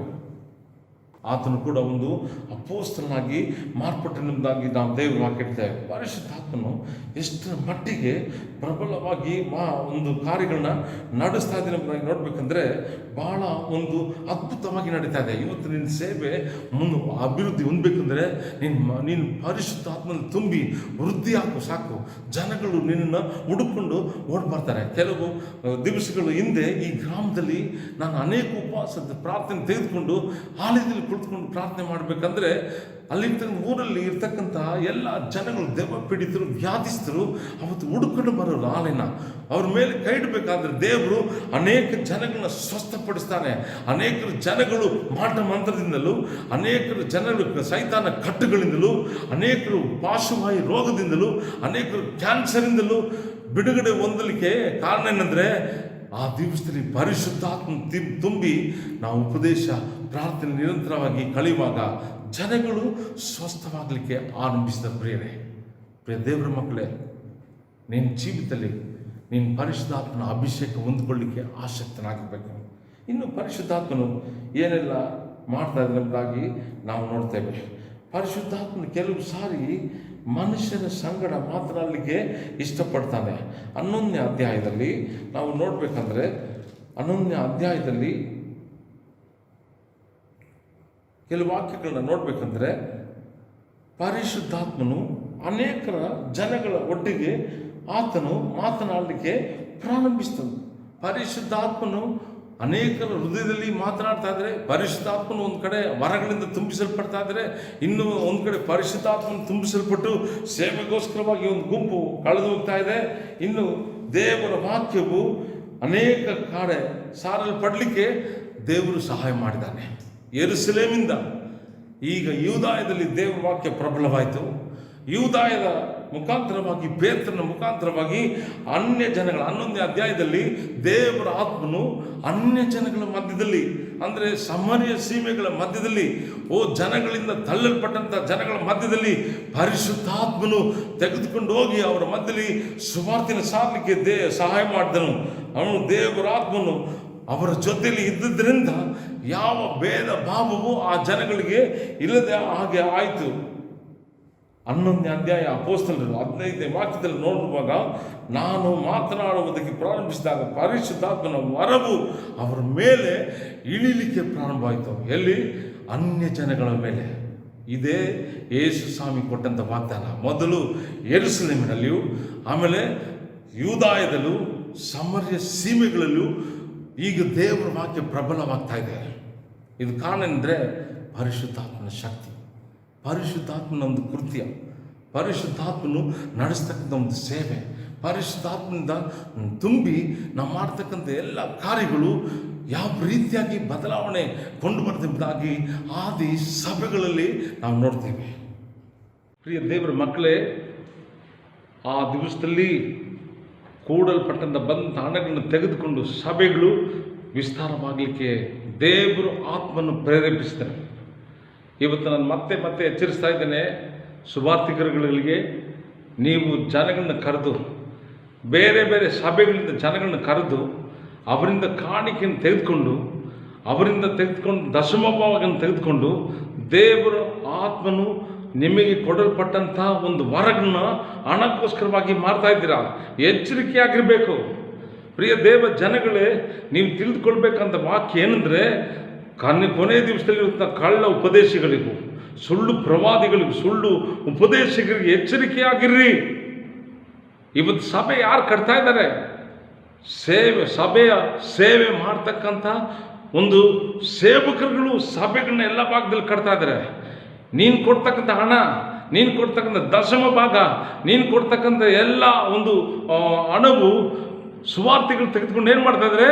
ಸ್ಕೂಲ್ಗಳನ್ನ ಕಟ್ತಾ ಇದ್ದಾರೆ, ಆಸ್ಪತ್ರೆಗಳನ್ನ ಕಟ್ತಾ ಇದ್ದಾರೆ, ಅವರು ತೆಗೆದುಕೊಂಡು ಹೋಗಿ ಸ್ವಂತ ರಾಜ್ಯಗಳನ್ನ ನಿರ್ಮಿಸ್ತಾ ಇದ್ದಾರೆ. ಇದರ ಮಧ್ಯದಲ್ಲಿ ಕುಳಿತುಕೊಂಡು TV ಮುಂದೆ ಮೊಣಕಾಲು ಊರಿ, ನನ್ನ ದೇಶದ ಮೇಲೆ ಉಜ್ಜೀವನ ಬರಲಿ, ನನ್ನ ರಾಜ್ಯದ ಮೇಲೆ ಉಜ್ಜೀವನ ಬರಲಿ, ನನ್ನ ಜನಗಳ ಮಧ್ಯದಲ್ಲಿ ಉಜ್ಜೀವನ ಎಲ್ಲಿ ಬರುತ್ತೆ? ನಿನಗಿರ್ತಕ್ಕಂಥ ಹಣ ತೆಗೆದುಕೊಂಡೋಗಿ ಸಭೆ ಮೇಲೆ ಹಾಕೋ, ಸಭೆಯನ್ನು ಕಟ್ಟ್ರಿ, ಜನಗಳನ್ನ ನೇಮಿಸ್ರಿ. ಎಲ್ಲ ಭಾಗಗಳು ಸಭೆಗಳು ಪ್ರಾರಂಭಿಸಬೇಕಾದ್ರೆ ಈ ದೇಶ ಒಂದು ಉಜ್ಜೀವನ ಬರುತ್ತೆ. ನೀನು ಸುವಾರ್ತಿಗನ ಕೈ ಕೊಟ್ಟರೆ ಅವ್ರ ಕೋಟೆ ಕಟ್ತಾರೆ. ನೀವು ದೇವರ ಸೇವಕರುಗಳಿಗೆ ದೇವರ ಆಲಯಕ್ಕೆ ತಂದು ಕೊಡ್ತಕ್ಕಂಥ ಹಣ ತಂದು ಕೊಟ್ಟರೆ ಅವರು ಸಭೆಯನ್ನು ವೃದ್ಧಿ ಮಾಡ್ತಾರೆ. ಬೇರೆ ಕಡೆಗಳು ಸಭೆಗಳು ಸ್ಥಾಪಿಸಲಿಕ್ಕೆ ದೇವರ ಕೃಪೆ ಮಾಡ್ತಾನೆ. ಇಂಥ ಒಂದು ಕಾರ್ಯನೇ ಆದಿ ಅಪೊಸ್ತಲರ ಕಾಲದಲ್ಲಿ ಪರಿಶುದ್ಧಾತ್ಮನಿಂದ ಮುಖಾಂತರವಾಗಿ ನಡೆಯಲ್ಪಟ್ಟಿದ್ದೆಂಬುದಾಗಿ ನೋಡ್ತೇವೆ. ಅಪೊಸ್ತಲರ ಅಧ್ಯಾಯ 13ನೇ ಅಧ್ಯಾಯ 2ನೇ ವಾಕ್ಯದಲ್ಲಿ ಪೌಲನು ಬರ್ನಬಸನು ಆ ದಿವಸದಲ್ಲಿ ಹಸ್ತಾರ್ಪಣೆ ಮಾಡಿ ಅವರ ಮೇಲೆ ಪ್ರಾರ್ಥಿಸಿ ಸೇವೆಗೋಸ್ಕರವಾಗಿ ಪ್ರತ್ಯೇಕಿಸಬೇಕಾದ್ರೆ ಅವರ ಮೇಲೆ ಪರಿಶುದ್ಧಾತ್ಮವು ಇಳಿಯಲ್ಪಡಿತು, ಅಭಿಷೇಕದಿಂದ ತುಂಬಲ್ಪಟ್ಟರು. ಯಾರು ಹಣಕ್ಕೆ ತಗೊಂಡೋಗಿಲ್ಲ ಸುವಾರ್ತೆ ಹೇಳಕ್ಕೆ, ಯಾರು ಹಣ ಅವ್ರು ತೆಗೆದುಕೊಂಡು ಹೋಗಿರ್ತಕ್ಕಂಥ ಒಂದೇ ಒಂದು ಕಾರ್ಯ ಅಂದರೆ ಪರಿಶುದ್ಧಾತ್ಮನ ಶಕ್ತಿ. ಅದನ್ನು ತೆಗೆದುಕೊಂಡು ಅವರು ಸುವಾರ್ತೆ ಹೇಳಲಿಕ್ಕೆ ಪ್ರಾರಂಭಿಸಬೇಕಾದ್ರೆ ಅವರು ಅನೇಕ ಅದ್ಭುತ ಕಾರ್ಯಗಳನ್ನು ಮಾಡಲಿಕ್ಕೆ ದೇವರು ಸಹಾಯ ಮಾಡಿದ್ರು. ಪರಿಶುದ್ಧಾತ್ಮನ ಕೆಲಸ ನೋಡಿ ಯಾವ ರೀತಿಯಾಗಿದೆ. ಎಲ್ಲ ಕಡೆಗಳು ಆತನು ನಡೆಸ್ತಾ ಇದ್ದಾರೆ. ಒಂದು ಪರಿಶುದ್ಧಾತ್ಮನ ಒಂದು ಸಂಬಂಧ ಎಂಬುದಾಗಿ ಹೇಳ್ಬೇಕಂದ್ರೆ, ಇದು ಯೋವಾನ್ ಸ್ನಾನಿಕನ ಕಾಲದಿಂದಲೂ ಅಪೊಸ್ತಲರ ಕೃತ್ಯಗಳ ಕಾಲದವರೆಗೂ ಪರಿಶುದ್ಧಾತ್ಮನ ಒಂದು ಇರತಕ್ಕಂಥ ಒಂದು ಸಂಬಂಧ, ಅದ್ಭುತವಾದಂಥ ಸಂಬಂಧ. ಇಂಥ ಒಂದು ಸಂಬಂಧ ಈ ದಿವಸಗಳು ಯಾಕೆ ಸಭೆಗಳಲ್ಲಿಲ್ಲ? ಯಾಕೆ ಅನೇಕ ಸೇವಕರುಗಳಲ್ಲಿಲ್ಲ? ಅನೇಕರು ಅಭಿಷೇಕವಿಲ್ಲದೆ, ಅನೇಕರು ಕರೆಯಲ್ಪಡದೆ ಸೇವೆ ಮಾಡಲಿಕ್ಕೆ ಬಂದು ಅನೇಕ ಭಾಗಗಳಲ್ಲಿ ಹೋಗಿ ಕಾಣಿಕೆಗಾಗಿ ಜನಗಳ ಮನೆಗಳು ಹೋಗಿ ಪ್ರಾರ್ಥನೆ ಮಾಡ್ತಕ್ಕಂಥ ಅನೇಕ ಜನಗಳು ನೋಡ್ತಾ ಇದ್ದೇವೆ. ಇವತ್ತು ಎಚ್ಚರಿಕೆ ಆಗಿರ್ಬೇಕು. ನಿನ್ನ ಹತ್ರ ಅಭಿಷೇಕ ಇದೆಯಾ? ನೀನು ಪರಿಶುದ್ಧಾತ್ಮನಿಂದ ತುಂಬಿಸಲ್ಪಟ್ಟಿದ್ಯಾ? ಪರಿಶುದ್ಧಾತ್ಮನಿಂದ ಸೇವೆಗೋಸ್ಕರವಾಗಿ ನೇಮಿಸಲ್ಪಟ್ಟಿದ್ಯಾ? ನೀನು ಏನು ಇಲ್ದಿದ್ರೆ ಸರಿ, ನಿನ್ನ ಒಂದು ದಿವಸ ಕೂಡ ನೀನು ಕೈ ಚಾಚೋದಿಲ್ಲ. ನಿನಗೆ ದೇವರು ಅನೇಕ ಕಾರ್ಯ ಕೊಡಲಿಕ್ಕೆ ಶಕ್ತನಾಗಿದ್ದಾನೆ. ಪ್ರಿಯ ದೇವರ ಮಕ್ಕಳೇ, ಇಂಥ ಸೇವಕರುಗಳು, ಇಂಥ ಸುವಾರ್ತೆಗಳು ಕುರಿತು ನೀವು ಬಹಳ ಎಚ್ಚರಿಕೆಯಾಗಿರಬೇಕು. ವಾಕ್ಯದಲ್ಲಿ ನಾವು ನೋಡ್ಬೇಕಂದ್ರೆ ಅಪೊಸ್ತಲರ ಕೃತ್ಯ 15ನೇ ಅಧ್ಯಾಯ 25ರಿಂದ 28 ವಾಕ್ಯಗಳನ್ನ ಓದಬೇಕಂದ್ರೆ ಪರಿಶುದ್ಧಾತ್ಮನು ಎಷ್ಟು ಹತ್ತಿರವಾಗಿ ಅವರ ಹತ್ರ ಇದ್ದನೆಂಬುದಾಗಿ ನಾವು ನೋಡ್ತೇವೆ. ಈ 25ರಿಂದ 28ನೇ ವಾಕ್ಯಗಳಲ್ಲಿ ಓದಬೇಕಾದ್ರೆ ಅವರು ಏಕ ಮನಸ್ಸಿಂದ ಅವರು ಕೂಡಿ ಬರ್ತಕ್ಕಂಥ ಎಲ್ಲ ಸಮಯದಲ್ಲಿಯೂ ಅವರು ಇಂಥ ಒಂದು ನಾನಾ ವಿಧವಾದ ಸಂಪ್ರದಾಯಕ್ಕೆ ಒಳಗಾಗದ ರೀತಿಯಲ್ಲಿ ಪರಿಶುದ್ಧಾತ್ಮನು ಅವರ ಜೊತೆಯಲ್ಲಿ ಇದ್ದುದರಿಂದ ಅವರು ಅನೇಕ ಕಾರ್ಯಗಳನ್ನ ಮಾಡಿದನು. ಇವತ್ತು ಪರಿಶುದ್ಧಾತ್ಮ ನಮ್ಮ ಹತ್ರ ಇದ್ದಾನ, ನಮ್ಮ ಸೇವೆಯಲ್ಲಿದ್ದಾನ, ನಮ್ಮ ಮನೇಲಿದ್ದಾನ, ನಮ್ಮ ಕುಟುಂಬದಲ್ಲಿದ್ದಾನ. ನಿನ್ನ ಹತ್ರ ಆತ್ಮ ಇದ್ದರೆ ನೀನು ಯಾವತ್ತೂ ಚರ್ಚ್ ಬಿಟ್ಟು ಹೋಗೋದಿಲ್ಲ. ನಿನ್ನ ಹತ್ರ ದೇವರ ಶಕ್ತಿ ಇದ್ದರೆ ನೀನು ಯಾವತ್ತೂ ಚರ್ಚ್ ಬಿಟ್ಟು ಹೋಗೋದಿಲ್ಲ. ನೀನು ಯಾವತ್ತು ಆತ್ಮ ಇಲ್ಲವೋ, ನಿನ್ನ ಹತ್ರ ಶಕ್ತಿ ಇಲ್ಲವೋ, ನಿನ್ನ ಸಭೆಗಳನ್ನ, ದೇವರ ಸೇವೆಗಳನ್ನ ದೂಷಣೆ ಮಾಡಲಿಕ್ಕೆ ಪ್ರೇರೇಪಿಸಲ್ಪಡಬಹುದಾದರೆ ಇದು ನಿನಗೆ ಕೊಡಲ್ಪಟ್ಟಂಥ ಆತ್ಮ ದೇವರ ಆತ್ಮ ಅಲ್ಲ, ಅದು ಸೈತಾನನ ಆತ್ಮ. ಎಚ್ಚರಿಕೆ ಆಗಿರಬೇಕು ವಿಶ್ವಾಸಿಗಳು. ಸೇವಕನ್ನ ನೀನು ದೂಷಿಸಲಿಕ್ಕೆ ನಿನಗೆ ಯಾವ ಅಧಿಕಾರನ ದೇವರು ಕೊಡಲಿಲ್ಲ. ಅವರೆಲ್ಲರೂ ಪರಿಶುದ್ಧ ಆತ್ಮದಿಂದ ಪ್ರತ್ಯೇಕಿಸಲ್ಪಟ್ಟರು. ದೇವರ ವಾಕ್ಯ ಹೇಳಿದೆ, ಕರ್ತನು ತನ್ನ ಭಕ್ತರನ್ನು ತನಗೋಸ್ಕರವಾಗಿ ಪ್ರತ್ಯೇಕಪಡಿಸಿದನೆಂಬುದಾಗಿ. ಇದೇ ಪರಿಶುದ್ಧಾತ್ಮನ ಶಕ್ತಿ ಬಲ. ನಾವು ಯಾರೋ ಕರೆದ್ರೆಂಬುದಾಗಿ, ಯಾರೋ ನಮಗೆ ಪ್ರವಾದನೆ ಹೇಳಿದೆಂಬುದಾಗಿ ಬರಲಿಲ್ಲ. ದೇವರು ಆತ್ಮನು ನಮ್ಮನ್ನು ಕರೆದನು, ದೇವರ ಆತ್ಮನು ನಿಲ್ಲಿಸಿದನು, ದೇವರ ಆತ್ಮನು ಎಲ್ಲ ಕಡೆ ನಮ್ಮನ್ನು ನಡೆಸಿದನು. ಇವತ್ತು ಒಂದು ಕಡೆಯಲ್ಲಿ ದೇವರ ಆತ್ಮದೊಟ್ಟಿಗೆ ಸೇವೆನ ಮಾಡಲಿಕ್ಕೆ, ಸಭೆಗಳನ್ನ ಕಟ್ಟಲಿಕ್ಕೆ ದೇವರು ನಮ್ಮ ಕೃಪೆ ಕೊಟ್ಟಿದ್ದಾನಂದರೆ ಇದು ಪರಿಶುದ್ಧಾತ್ಮನ ಒಂದು ನಡೆಸುವಿಕೆ. ಅದೇ ರೀತಿಯಲ್ಲಿ ಅಪೊಸ್ತಲರ ಕೃತ್ಯ 20ನೇ ಅಧ್ಯಾಯದಲ್ಲಿ 22-23 ವಾಕ್ಯ ಹೇಳಿದ್ರೆ ಓದಬೇಕಂದ್ರೆ ಪರಿಶುದ್ಧಾತ್ಮನು ಆ ದಿವಸದಲ್ಲಿ ಪೌಲನಿಗೆ ಒಂದು ಯೆರೂಸಲೇಮಿಗೆ ಹೋಗ್ಬೇಕೆಂಬುದಾಗಿ ಒತ್ತಾಯಿಸಿದಂತೆ. ಆತ್ಮ ನಿರ್ಬಂಧಕ್ಕೆ ಒಳಗಾಗಿ ಆತನು ಯೆರೂಸಲೇಮಿಗೆ ತಿರುಗಿ ಹೋಗ್ಬೇಕೆಂಬುದಾಗಿ ದೇವರ ಆತ್ಮ ಒತ್ತಾಯಪಡಿಸಂತೆ. ಇವತ್ತು ಸೇವೆ ನಿನ್ನ ಎಲ್ಲಿ ಮಾಡಬೇಕು, ಎಲ್ಲಿಗೆ ಹೋಗ್ಬೇಕು, ಎಲ್ಲಿ ನಡೆಸ್ಬೇಕೆಂಬುದಾಗಿ ಯೋಚನೆ ಮಾಡಿಬಿಡ್ರಿ. ನಿನ್ನ ಹತ್ರ ದೇವರ ಅಭಿಷೇಕ ಇದ್ದರೆ ನಿನ್ನ ಆತ್ಮ ನಿರ್ಬಂಧದಲ್ಲಿ ನೀನು ಕಳೆದು ಹೋಗ್ಬೇಕಾದ್ರೆ ನಿನ್ನ ಸೇವೆ ಅದ್ಭುತವಾಗಿ ದೇವ್ರು ನಡೆಸಲಿಕ್ಕೆ ಶಕ್ತನಾಗಿದ್ದಾನೆ. ಇದೇ ಪರಿಶುದ್ಧಾತ್ಮನ ಒಂದು ಕೃತ್ಯ. ಪೌಲನ ಆತ್ಮ ನಿರ್ಬಂಧನೆಗೆ ಒಳಪಡುವಾಗ ಆತನ ಯೆರೂಸಲೇಮಿಗೆ ತಿರುಗಿ ಕಳೆದು ಹೋಗಲಿಕ್ಕೆ ಪ್ರೇರೇಪಿಸಿದನು. ಆದರೆ 21ನೇ ವಾಕ್ಯದಲ್ಲಿ ನಾವು ನೋಡಬೇಕಂದ್ರೆ ಎಲ್ಲ ಶಿಷ್ಯರುಗಳು, ಆ ದಿವಸದಲ್ಲಿ ಇರ್ತಕ್ಕಂಥ ಎಲ್ಲ ಒಂದು ಜನಗಳು ಒಂದು ಜಾಗದಲ್ಲಿ ಕೂಡಿ ಪ್ರಾರ್ಥಿಸಬೇಕಾದ್ರೆ ಅವ್ರ ಮನಸ್ಸು ಏಕವಾಗಿತ್ತು. ಅವ್ರ ಪ್ರಾರ್ಥನೆ ಅಭಿಷೇಕವು ಒಂದೇ ಹೃದಯದ ಉಳ್ಳರಾಗಿ ಕೂಡಿ ಪ್ರಾರ್ಥಿಸಬೇಕಂದ್ರೆ ಪರಿಶುದ್ಧಾತ್ಮ ಮತ್ತೆ ಹೇಳ್ತಾ ಇದ್ದಾನೆ. 21ನೇ ಅಧ್ಯಾಯ 4ನೇ ವಾಕ್ಯ, ಆತ್ಮ ಪ್ರೇರಣೆಯಿಂದ ಪೌಲನು ನೀವು ಯೆರೂಸಲೇಮಿಗೆ ಕಾಲಿಡಬೇಡ ಎಂಬುದಾಗಿ ಹೇಳ್ತಾನೆ. ನೀನು ಎಲ್ಲಿ ಹೋಗಬೇಕು, ಎಲ್ಲಿಗೆ ಹೋಗಬಾರ್ದು, ನೀನು ಎಲ್ಲಿ ಇರಬೇಕು ಎಂಬುದಾಗಿ ದೇವರು ಆತ್ಮನು ನಿನ್ನನ್ನು ನಡೆಸುವನಾಗಿದ್ದಾನೆ. ಇದೇ ಪರಿಶುದ್ಧಾತ್ಮನ ಒಂದು ಕೃತ್ಯ. ಪ್ರಿಯ ದೇವರ ಮಕ್ಕಳೇ, ನಾನು ಕೊನೆಯದಾಗಿ ನಿಮ್ಮ ಹತ್ರ ಕೇಳ್ತಾ ಇದ್ದೇನೆ, ನಿನ್ನ ಮನೆ ಪರಿಶುದ್ಧಾತ್ಮನ ತುಂಬಿಸಲ್ಪಡಬೇಕು. ನಿನ್ನ ವೈಯಕ್ತಿಕ ಜೀವಿತ ಪರಿಶುದ್ಧಾತ್ಮನ ತುಂಬಿ ಪ್ರಾರ್ಥಿಸಬೇಕು. ನೀನು ಸಭೆಯಲ್ಲಿ ಕುಳಿತು ಅನ್ಯ ಭಾಷೆಯಲ್ಲಿ ತುಂಬಿ ಆರಾಧಿಸಬೇಕು. ಈ ರೀತಿಯಾಗಿ ನೀನು ಆರಾಧಿಸಿ ಸ್ತುತಿಸಿ ನೀನು ಪ್ರಾರ್ಥಿಸಿದಾದರೆ ನಿನ್ನ ಮುಖಾಂತರವಾಗಿ ದೇವರು ಎಲ್ಲ ಭಾಗದಲ್ಲೂ ಆತನ ವಾಕ್ಯವನ್ನು ಪ್ರಬಲಪಡಿಸಲಿಕ್ಕೆ ನಿನ್ನನ್ನು ಒಂದು ಪಾತ್ರೆಯಾಗಿ ದೇವರು ಉಪಯೋಗಿಸ್ತಾನೆ.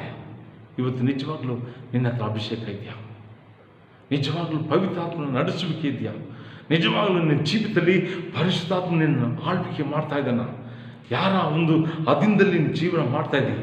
ಯಾರು ನಿನ್ನ ಒಂದು ಹಿರಿಯ ಸೇವಕರು ಹೇಳಿದ ಹಾಗೆ ನೀನು ಕಾರ್ಯ ಮಾಡ್ತಾ ಇದೆಯಾ? ಇಲ್ಲ ಪರಿಶುದ್ಧಾತ್ಮ ನಿನ್ನ ಬೋಧಿಸಲ್ಪಟ್ಟ ಕಾರ್ಯಗಳನ್ನು ಮಾಡ್ತಾ ಇದೆಯಾ? ನೀನು ಎಲ್ಲಿವರೆಗೂ ಬೇರೊಬ್ಬರ ಕೆಳಗಡೆ ನೀನು ಕೆಲಸ ಮಾಡ್ತಾ ಇದೆಯೋ ಅಲ್ಲಿವರೆಗೂ ನಿನ್ನ ಇರ್ತಕ್ಕಂಥ ಒಂದು ಪರಿಶುದ್ಧಾತ್ಮನ ಶಕ್ತಿ ಕೆಲಸ ಮಾಡಲಿಕ್ಕೆ ಸಾಧ್ಯವಾಗೋದಿಲ್ಲ.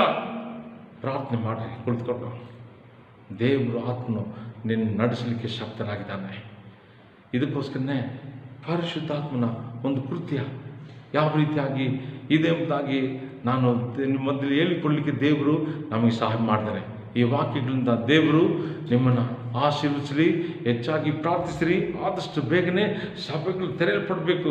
ವಿಶ್ವಾಸಿಗಳು ದಾಹದೊಟ್ಟಿಗೆ ದೇವರ ಆಲಯನ್ನು ಹುಡುಕಿ ಬರಬೇಕೆಂಬುದಾಗಿ ನೀವು ದಾಹುಳ್ಳವಾಗಿ ಪ್ರಾರ್ಥನೆ ಮಾಡೋದಾದರೆ ಅತಿ ಶೀಘ್ರದಲ್ಲೇ ದೇವರು ಈ ಮುಚ್ಚಲ್ಪಟ್ಟಿರ್ತಕ್ಕಂಥ ದೇವರ ಒಂದು ಸಭೆಗಳನ್ನ ಸೇವೆಗಳನ್ನ ತೆರೀಲಿಕ್ಕೆ ಪ್ರಾರಂಭಿಸ್ತಾನೆ. ನಾನು ನೆನೆಸ್ತೇನೆ, ಈ ವಾಕ್ಯ ನಿನ್ನ ಜೀವಿತದಲ್ಲಿ ಒಂದು ದೊಡ್ಡ ಆಶೀರ್ವಾದ ಕೊಂಡು ಬರ್ತದೆ ಎಂಬುದಾಗಿ ಕರ್ತನು ಈ ವಾಕ್ಯದಿಂದ ನಿಮ್ಮೆಲ್ಲರನ್ನೂ ಆಶೀರ್ವಿಸಲಿ. ದೇವರು ನಿಮ್ಮನ್ನು ಆಶೀರ್ವಿಸಲಿ. ನಿಮ್ಮೆಲ್ಲರಿಗೂ ತಂದೆ ಮಗ ಪರಿಶುದ್ಧಾತ್ಮನ ಹೆಸರಿನಲ್ಲಿ ಆಶೀರ್ವಾದ ಸಲ್ಲಿಸ್ತೇನೆ. ಆಮೆನ್.